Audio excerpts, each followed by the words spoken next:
January 14, 1944. Near the ruined town of Cassino, Italy. The cold cuts through canvas like a blade. The wind carries the stench of blood, fuel, and burned cloth. Inside a tent dimly lit by a single lantern, a nurse kneels beside a dented metal drum.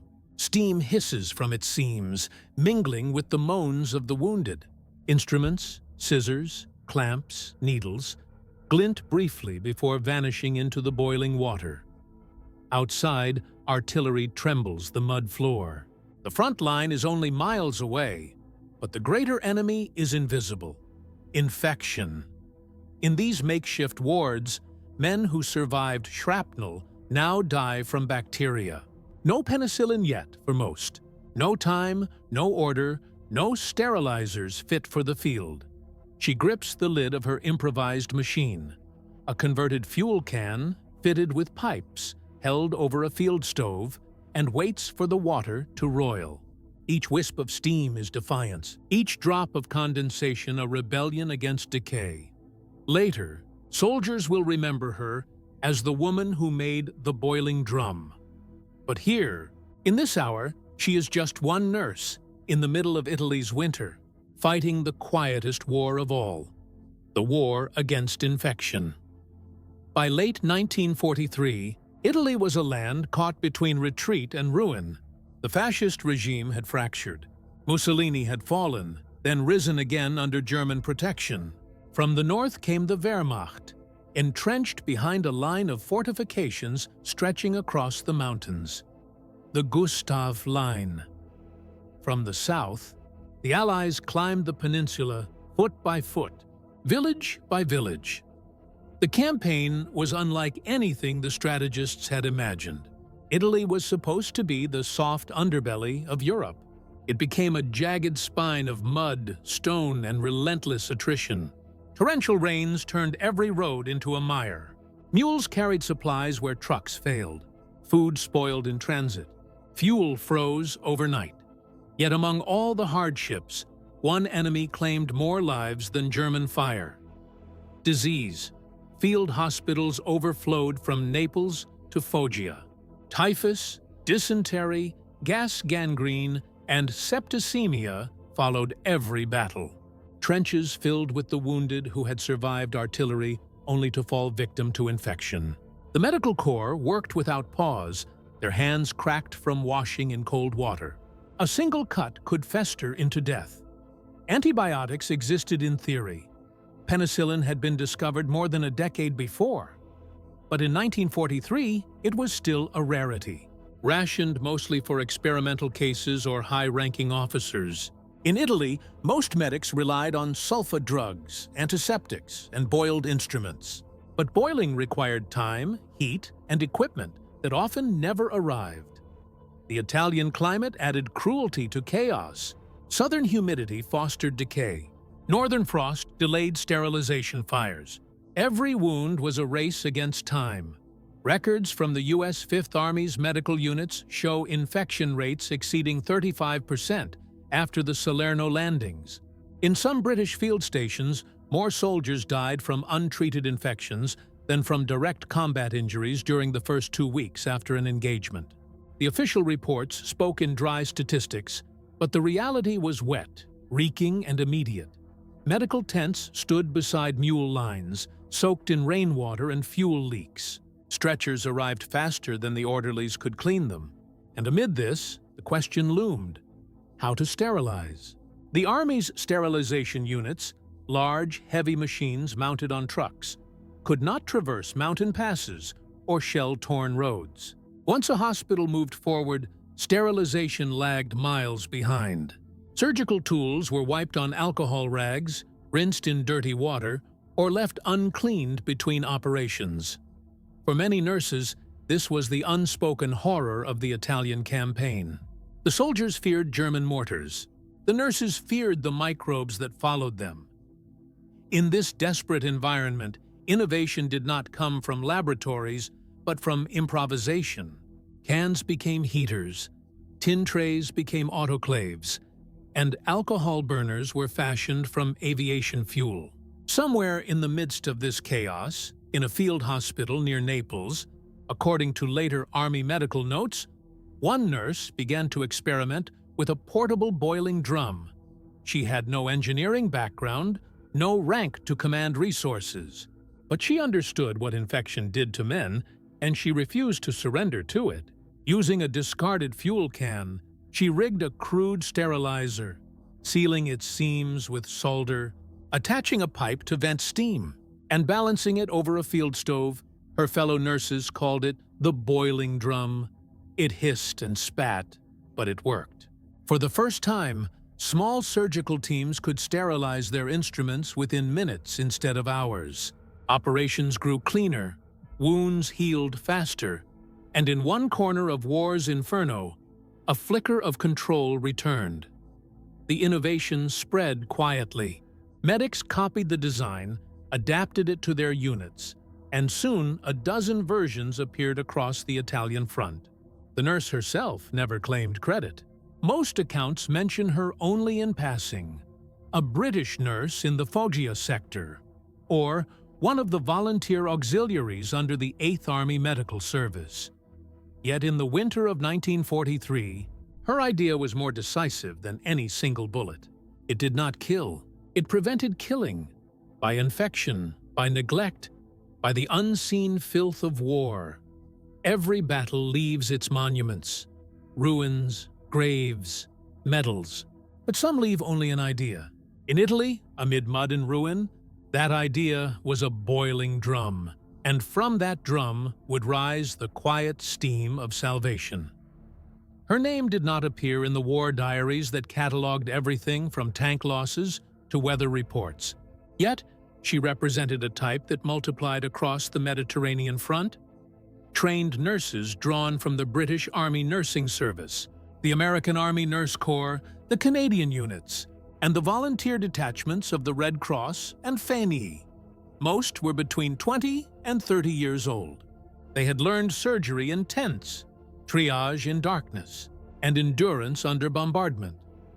In southern Italy, 1943 to 1944, their world was stitched together from fragments of civilization.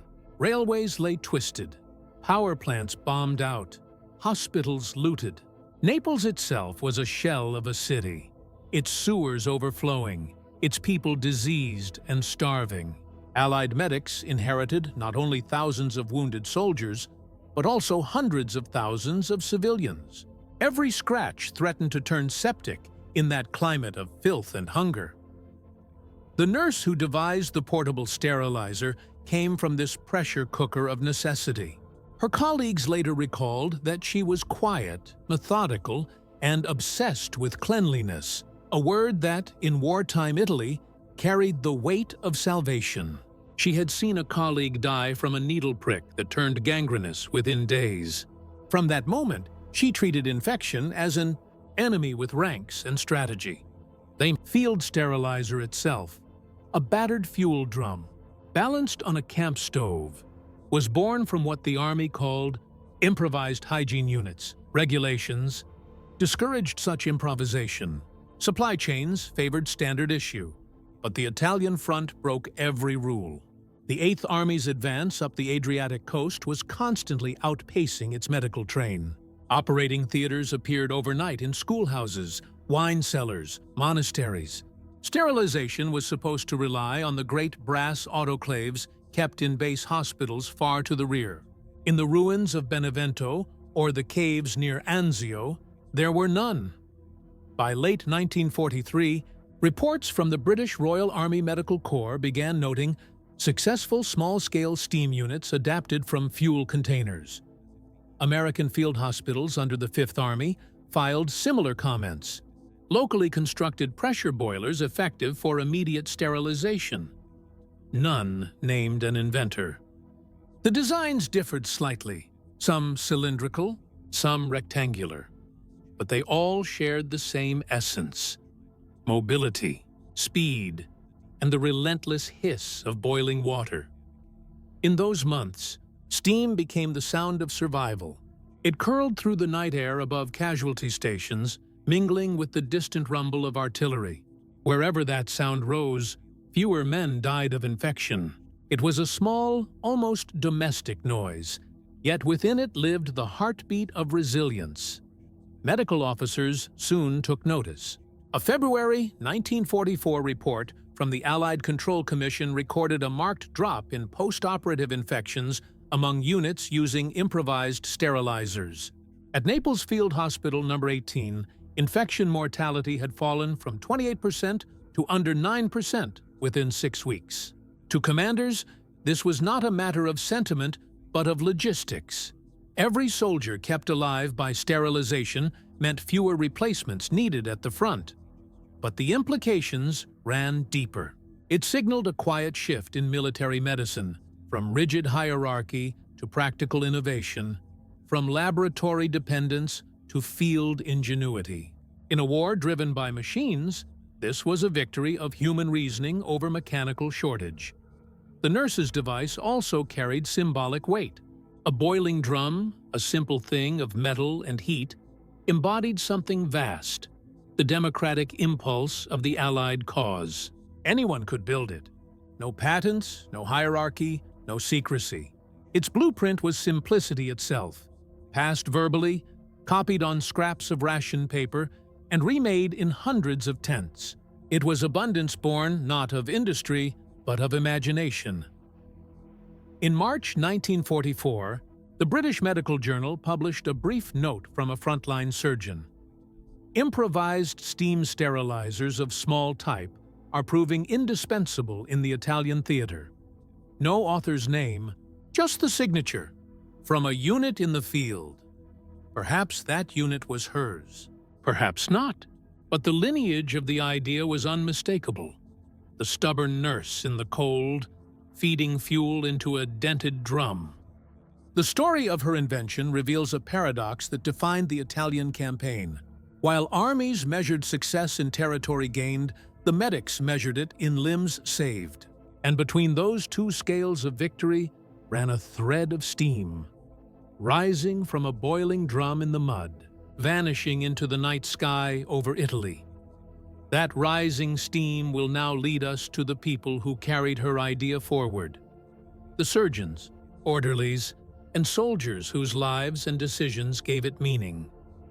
For the men who lay on stretchers, infection was invisible but absolute. A shell fragment could be pulled free, a wound stitched shut. Yet by dawn, fever might already have set in. The smell was unmistakable, the sour, sweet odor of flesh beginning to die. In this world of pain, nurses were the last guardians against decay. They worked in conditions few civilians could imagine. No running water, lanterns swinging under bombardment, blood freezing on hands before it could be wiped away. When supplies ran out, they boiled rags and reused them. A nurse's hands, steady and clean, became an instrument as vital as any scalpel.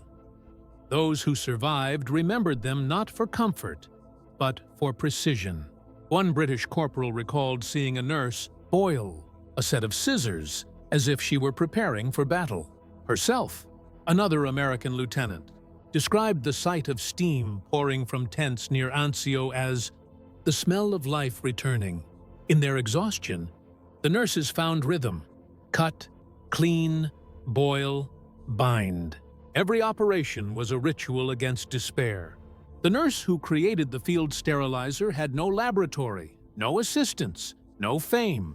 What she possessed was repetition, the knowledge that even in chaos, cleanliness meant control. That belief sustained entire medical units when orders failed and morale thinned. To commanders, the success of the sterilizer was not sentimental. It was logistical. In Italy, every surviving soldier meant one less replacement to ship from Britain or the United States. A single epidemic could cripple a division faster than enemy fire. Typhus had already torn through Naples in late 1943, killing thousands of civilians and infecting Allied troops. Military planners feared another trench fever disaster like that of 1915. The frontline hospitals became defensive outposts in their own right, guarding against microbial invasion. The portable sterilizer fit perfectly into this tactical framework. It consumed little fuel, could be carried by 2 people, and produced clean instruments within minutes. This meant surgeries could occur closer to the battlefield, near the front, rather than hours away in base hospitals. Mobile medicine shortened recovery time, restored manpower, and sustained morale. By mid-1944, sterilizer drums were considered as essential as field radios or stretchers. Their sound, the hiss of steam venting, became as familiar as the whine of distant shells. Official memoranda from the U.S. Fifth Army's Surgeon General's office later noted a marked increase in forward surgical capability. Behind that bureaucratic phrasing lay a human truth. Soldiers were surviving wounds that once meant death. Before the Italian campaign, sterilization had been a static industrial process. Hospitals relied on heavy autoclaves, large pressurized boilers designed for stable environments, not collapsing cities. When war tore apart logistics, technology had to devolve. The nurse's boiling drum represented a reversal of the usual pattern. Innovation born from subtraction. Strip away electricity, remove laboratories, take away all but a fire and water. What remained was the essence of sterilization, heat and pressure. The field sterilizer was crude but efficient. Constructed from a 20-liter fuel drum, fitted with a lid and vent pipe, it could reach temperatures exceeding 120 Durchrichters under pressure. The instruments were placed in wire baskets suspended inside. Within 30 minutes, they were sterile and ready for use. Later, engineers refined the design. The British introduced the Type 44 portable sterilizer, a rectangular unit modeled directly after these improvised versions. American counterparts field-tested the M1944 sterilizing unit, which folded into a metal case and could run on gasoline burners. Every one of these machines owed its existence to that original act of necessity. The battlefield forced science to rediscover simplicity, and in a symbolic sense, this was democracy at work, not in speeches or decrees, but in the accessibility of an idea. The field sterilizer required no officer's signature, no manufacturer's seal. It was knowledge anyone could replicate. In that freedom of replication lay the moral contrast between the Allied and Axis worlds. While totalitarianism centralized innovation, democracy multiplied it through shared need. The sound of the boiling drum, rhythmic, hissing, unyielding, became the music of resilience. Across the lines, the German and Italian medical corps faced the same invisible adversary. Infection made no distinction between uniform colors. In the winter of 1943-44, German field surgeons working in the Apennine Mountains confronted shortages even more severe than the Allies. Their sterilizers, built for fixed hospitals, froze in alpine air or cracked under transport. Captured. Documents from the 26th Panzer Division's medical unit describe repeated failures of sterilization due to lack of pressure. Apparatus. Instruments were heated over open. Fires or cleaned with snow. Amputations soared, not from shrapnel but from sepsis. When Allied forces advanced northward, they sometimes found abandoned German medical posts. Inside, the same smell of carbolic acid and scorched metal, the same attempts to boil instruments over makeshift stoves. One report noted that German medics had begun copying Allied portable boilers from captured units. Even amid total war, imitation replaced ideology. It was one of those rare, almost invisible exchanges of wartime technology that moved laterally through necessity. The battlefield did not care for nationality. It cared for survival. Thus, the field sterilizer became a symbol of shared humanity. Born in Allied improvisation, mirrored by Axis desperation, united by the universal law of infection and cure. War forces impossible choices. A medic's oath collides with military logic. Save whom? When time runs out? In Italy, that moral burden fell hardest on the nurses. They treated friend and foe alike, British and German, partisan and civilian.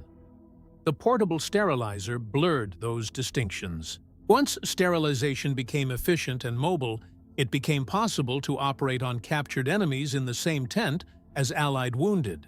Officially, this followed the Geneva Conventions. Unofficially, it followed conscience. A field report from the 33rd Casualty Clearing Station recorded an incident near Arezzo in June 1944. 3 German prisoners operated upon with same equipment as Allied casualties. Sterilized in portable drum, all survived post-operative period. The entry is clinical, but its implication profound. The machine built by one Allied nurse had become an instrument of impartial mercy. For many in those tents, it symbolized the quiet moral center of the Allied cause. Democracy's claim to humanity did not rest in speeches from London or Washington, but in a nurse kneeling beside a boiling drum, cleaning tools to save the life of an enemy soldier. In this, steam itself became a moral metaphor. Invisible, pure, equal. It rose from mud and blood without prejudice. It touched every face the same. Commanders at first dismissed the field sterilizer as an odd curiosity. The war rewarded offense, not maintenance. But reports spoke for themselves. Where sterilizer drums appeared, mortality fell. Where they were absent, infection ravaged the ranks. By early 1944, staff surgeons began standardizing the concept. Technical drawings circulated through the British and American medical departments. The Quartermaster Corps approved new field production based on those sketches. The portable field sterilizer, Mark II, entered limited manufacture that spring, but bureaucracy moved slower than innovation. In many sectors, nurses and orderlies still relied on their handmade versions, patched together from oil cans and pressure valves scavenged from vehicles. The leadership's eventual recognition marked a quiet transformation in wartime thinking. Authority had learned to listen downward. The idea that an unranked nurse could alter battlefield medicine broke centuries of hierarchy. A post-war analysis by the British War Office summarized the lesson. Improvisation, when rooted in necessity and discipline, must be institutionalized as doctrine. It was an acknowledgement that the machinery of war could learn humility from those who held scalpels instead of rifles. Even the most senior officers understood the symbolic weight. General Harold Alexander, commander of the Allied armies in Italy, reportedly remarked in an internal memo, "It is not the scale of invention, but its reach that measures civilization." The memo referenced no specific device, yet within the context of 1944 medical reforms, the phrase fit perfectly. Through this lens, the nurse's boiling drum became something larger, an emblem of the Allied ethos itself. In a world defined by destruction, it created. Where death multiplied, it reduced. Where hierarchy demanded silence, it spoke through results. By the time Rome fell in June 1944, the field sterilizer had become standard kit for forward medical detachments. But its essence remained humble. A can, a flame, and a nurse who refused to let infection win. And as the Italian campaign bled northward into the Gothic line, her idea continued to travel, carried not by supply convoys, but by memory and imitation. The sound of boiling water was now as strategic as the roar of tanks, a quiet confirmation that life still resisted decay. Steam rose again and again from those tents, drifting into the mountain air, merging with the mist that hung over the Apennines. It was not triumphal, but persistent, a sign that compassion could adapt as fiercely as war itself. That persistence would soon meet its greatest trial. The winter of 1944-45, when disease again threatened to undo all progress, and the field sterilizer would face its moment of truth. Winter returned with a cruelty that rivaled the guns. By December 1944, the Allied front in Italy had stalled along the mountains north of Florence. Snow choked the passes, supplies slowed, and the medical corps braced for its oldest enemy, disease in confinement. Frozen tents lined the valleys of the Arno. Beneath them, the earth had turned to ice.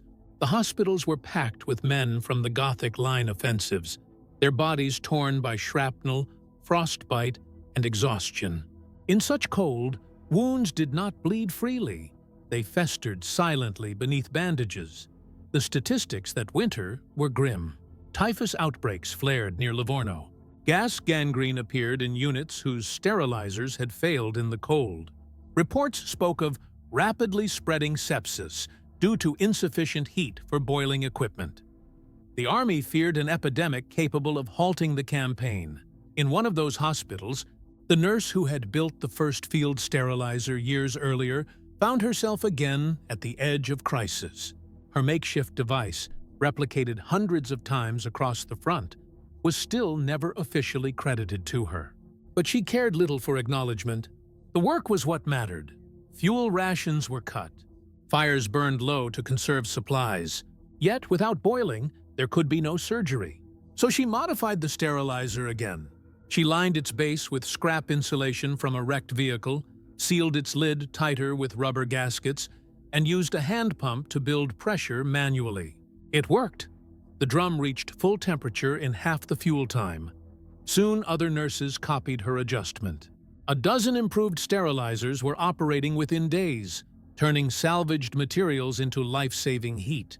Steam filled the air around the tents, fogging the glass of lanterns, freezing into crystals on canvas roofs. The sound of hissing became the front's lullaby, constant, rhythmic, defiant. Meanwhile, the German retreat left behind mines, filth, and disease. Refugees flooded the Allied zones, bringing with them lice and fever.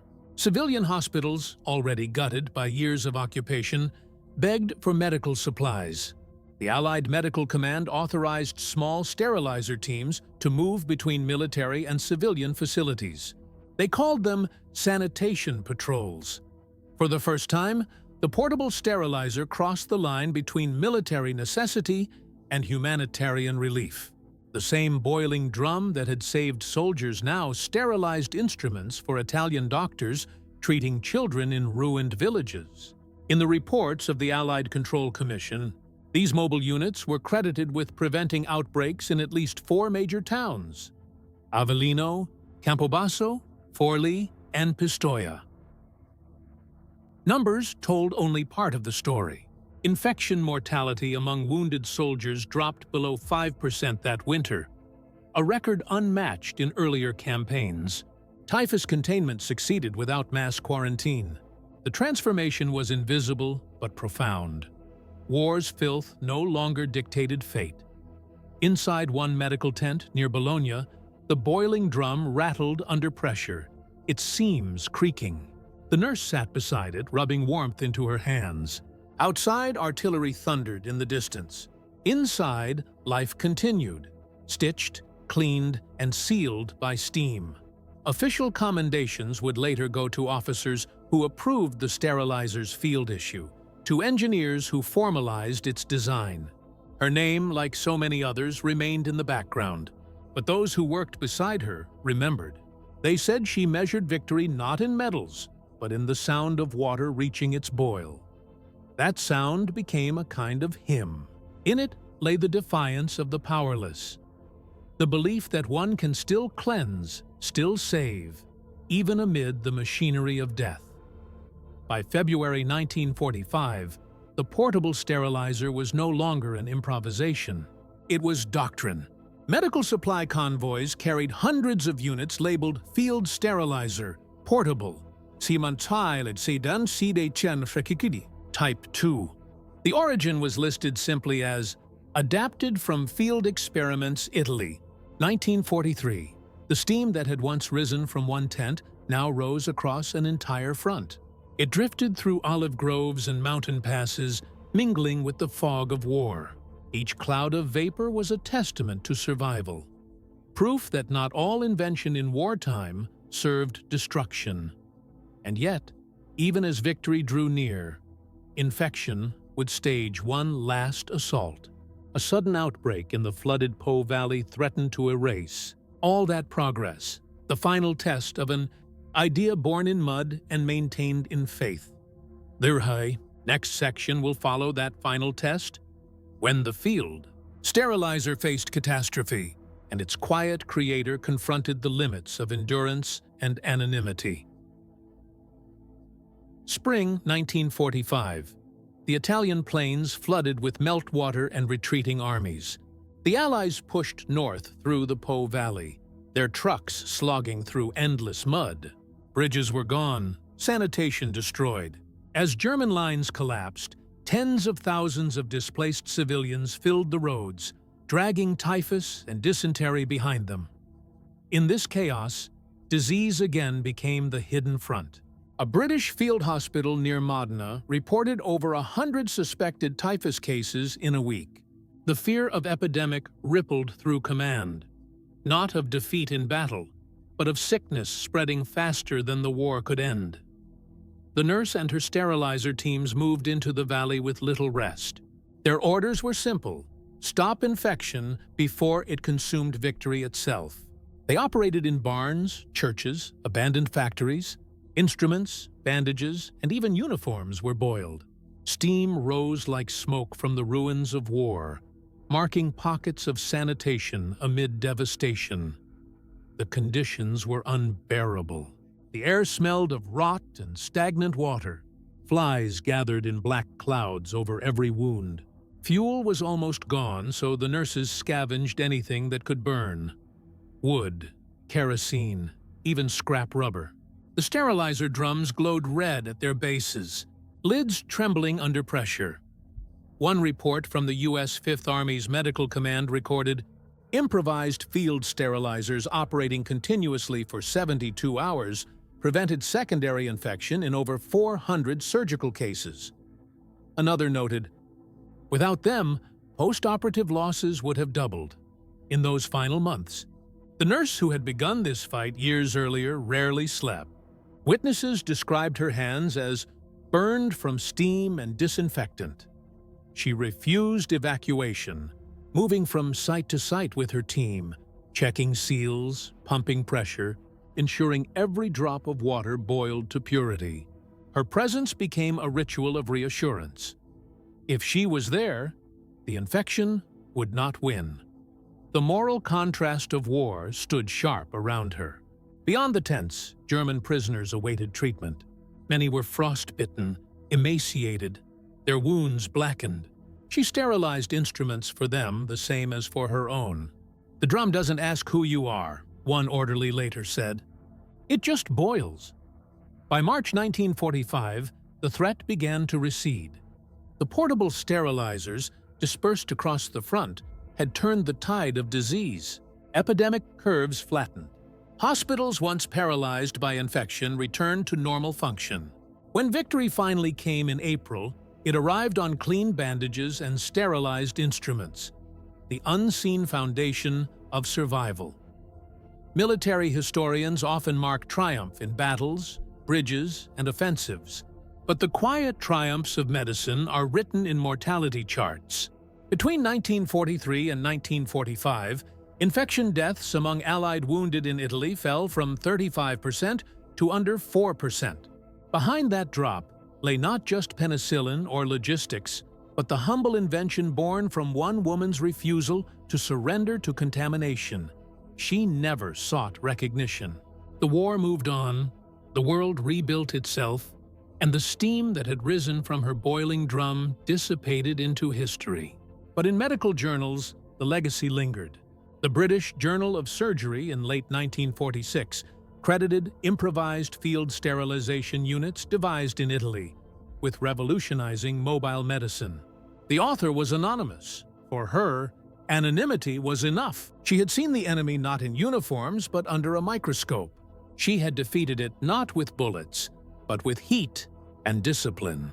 In every hiss of steam, she had heard the sound of endurance, of civilization refusing decay. As the war ended and peace returned, her sterilizer was packed away, replaced by modern autoclaves and electric boilers. But its spirit remained in doctrine. Every field hospital thereafter carried a compact portable sterilization kit. In Korea, In Vietnam, in humanitarian missions decades later, the design echoed the same principle. Clean instruments save lives faster than victory can be declared. In the stillness after the guns, the nurse stood one last time beside her drum. The fire beneath it flickered low, water cooling. She lifted the lid, and steam rose into the dawn. Soft, white, pure, it drifted upward, vanishing into a sky that no longer carried smoke. The war was over, but the lesson endured, that civilization depends not only on those who fight destruction, but on those who fight decay. The quiet war against infection had been won, and its battlefield had been a single boiling drum. When the guns fell silent across Italy in May 1945, another kind of silence followed. The sterile quiet of wards where no one was dying. For the first time in years, infection rates were under control. The victory was not loud, but it was complete. The Allied Medical Command compiled months of field reports into a single volume titled Lessons in Mobile Sanitation and Casualty Treatment, Mediterranean Theater. Buried within its appendices was a line that read, "Improvised sterilization apparatus of fuel can type proved decisive in controlling sepsis during the final campaign." It was the only sentence that acknowledged the invention. No names, no medals, no portrait. Yet, within that plain statement lay the evidence of transformation. Infection, once the silent killer of armies, had been outmaneuvered. During the early months of 1943, mortality from infected wounds in Italy hovered around 1 in 3. By the end of 1944, it had fallen below 1 in 25. Statistically, the improvement rivaled the introduction of penicillin itself. The sterilizer's role was unglamorous but essential. It made every operation safer, every recovery shorter, every soldier's odds higher. Doctors who had served in Italy carried those lessons forward. Many of them would later write that the Italian front had been a crucible, a testing ground where theory met necessity. Field sanitation units became permanent fixtures of every major army thereafter. The U.S. Army Medical Department standardized the portable sterilizer M1945, an evolution of the nurse's design, and distributed it globally during the post-war years. The British Army issued similar units under the title Pattern 100 Medical Boiler. These devices bore no dedication, but their lineage was unmistakable. They were descendants of that dented drum once perched on a camp stove near Cassino. Post-war reconstruction in Italy also owed much to these unsung medical innovations. The Allied Control Commission used the same sterilizer units to sanitize refugee camps, hospitals, and orphanages throughout 1945 to 46. Italian civilian physicians, trained by Allied nurses, began manufacturing local versions using salvaged materials. One factory near Naples reportedly produced over 200 units a month from scrap metal, labeling them simply Sanificatore Portatile, tipo Inglese. The nurse herself faded into the post-war dispersal. Some accounts suggest she returned to civilian practice in Britain. Others claim she remained in Italy with a relief organization, tending to children sick with tuberculosis. Her name never appeared in official histories. Yet her idea lived on through procedure, repetition, and doctrine, the highest form of acknowledgement a practical mind could hope for. In 1947, the World Health Organization, newly founded from the ashes of global conflict, cited the Italian campaign as a model of adaptive medical logistics. Within its technical annex on hygiene, a paragraph read, "The principle of local sterilization through simple pressure heating has proven indispensable in emergency and rural settings." That principle, distilled to its purest form, was hers. Chakter, symbolism of her invention reached beyond the battlefield. In a war defined by industrial destruction, it was an act of restoration. Steel and steam, materials of war, had been turned to preservation. The very tools meant for killing had been repurposed for healing. The transformation was both literal and moral. Heat, once used to forge weapons, now cleansed wounds. In the archives of the Royal Army Medical Corps lies a single photograph from 1944. It shows a nurse adjusting a small boiler in a field hospital, steam clouding her face. Her name is not listed, but those who study it see more than a face. They see the bridge between chaos and order, between death and discipline. That image encapsulates what technology, stripped of ambition, can do when guided by compassion. And from that moment onward, the hiss of a boiling sterilizer became the unofficial heartbeat of every field hospital the Allies built, from Italy to Burma, from Korea to the Congo. Wherever soldiers or civilians fought the bacteria that follow war, that sound could be heard again. The sound of survival. Peace brought demobilization, and with it, dispersal. Soldiers returned home, surgeons resumed civilian practice, and nurses traded khaki for white. Yet, even in peacetime hospitals, the habits of wartime remained. They boiled, they scrubbed, they sterilized. The lessons of Italy had become muscle memory. By 1946, the portable sterilizer appeared in every Allied training manual.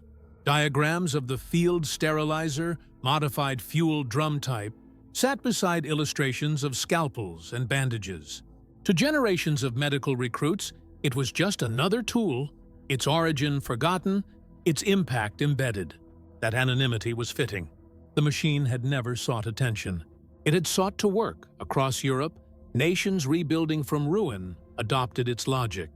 Poland used it to disinfect hospitals stripped bare by occupation. Greece used it in refugee camps.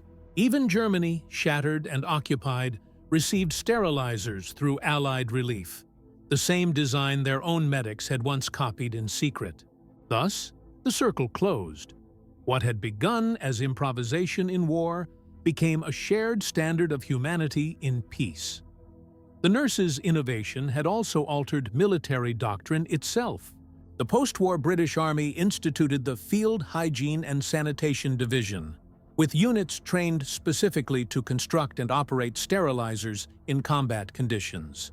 The U.S. Army Medical Service created portable steam laboratories, drawing direct inspiration from the Italian campaign's results. By the early 1950s, similar designs appeared in civilian emergency response kits and disaster relief programs.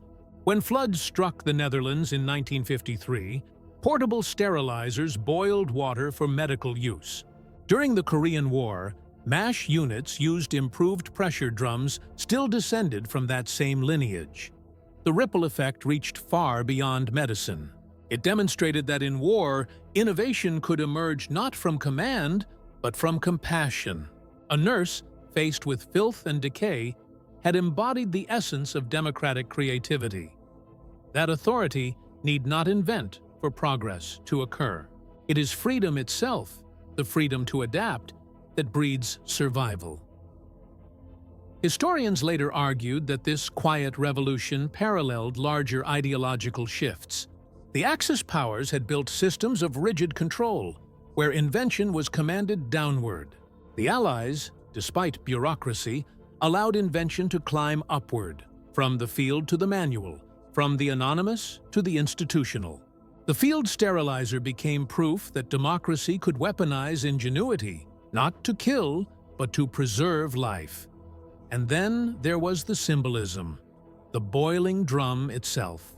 A simple object, neither graceful nor grand, it carried the dual meaning of the age.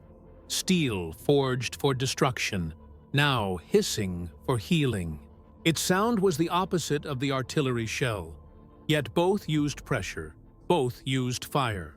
One ended life, the other restored it. Among medical staff who served in Italy, the memory endured not as glory but as warmth. They recalled the heat of the sterilizer tents during freezing nights, the glow that meant one more operation could begin. Many called it the good sound, a whispering promise that, amid ruin, care still persisted. In letters preserved in British archives, one matron wrote in 1945, We built hope from the sound of boiling water. Every time it hissed, we knew we were winning a war no one would write about. And indeed, for decades, few did. The world moved on to new crises, new technologies. But each of those advancements, from surgical sterilization to mobile operating theaters, bore the faint trace of that field innovation in Italy. The nurse's name may never have been recorded, but her principle survived her anonymity. It lived in manuals, in the routines of medics who never knew her story, and in the quiet hiss of every sterilizer that followed. Steam rose once more, not from a battlefield now, but from the hospitals of peace. It curled through corridors and open wards, marking continuity between war and recovery. What began as improvisation had become institution. What began as survival had become civilization. And still, in that rising steam, the world could hear the same whisper, that cleanliness, order, and compassion are the truest signs of victory.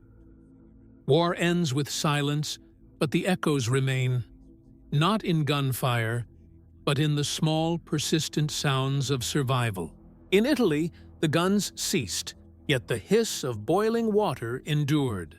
It was the sound of life reclaiming the ground it had lost. The field sterilizer, born from scarcity, carried by will, became more than a tool. It became a metaphor for everything the Allies believed they were fighting for. Democracy was not only the freedom to speak, but the freedom to solve, to build, to heal. It was the freedom of a nurse to turn a fuel can into salvation. That transformation, from destruction to preservation, mirrored the very transformation of the world. The same metals that had been forged for weapons now served in hospitals. The same discipline that once marched to kill now worked to cleanse. And the same heat that once raged through artillery barrels now simmered quietly beneath a boiling drum. Steam rises without allegiance. It does not care for flags or frontiers. It ascends toward light, carrying with it the memory of those who refused to surrender to decay. That is the true monument of this story. Invisible, transient, yet eternal in meaning. In every hospital that followed, in every humanitarian mission that boiled its first batch of clean instruments, that same spirit endured. It whispered through generations of medics and nurses. Order can be rebuilt. Life can be made pure again. The field sterilizer was never celebrated in parades or textbooks. It asked for nothing, only to work, to save, to endure. Yet in its simple persistence, it defined a truth that outlived all the armies. That civilization is not measured by what it destroys, but by what it keeps clean.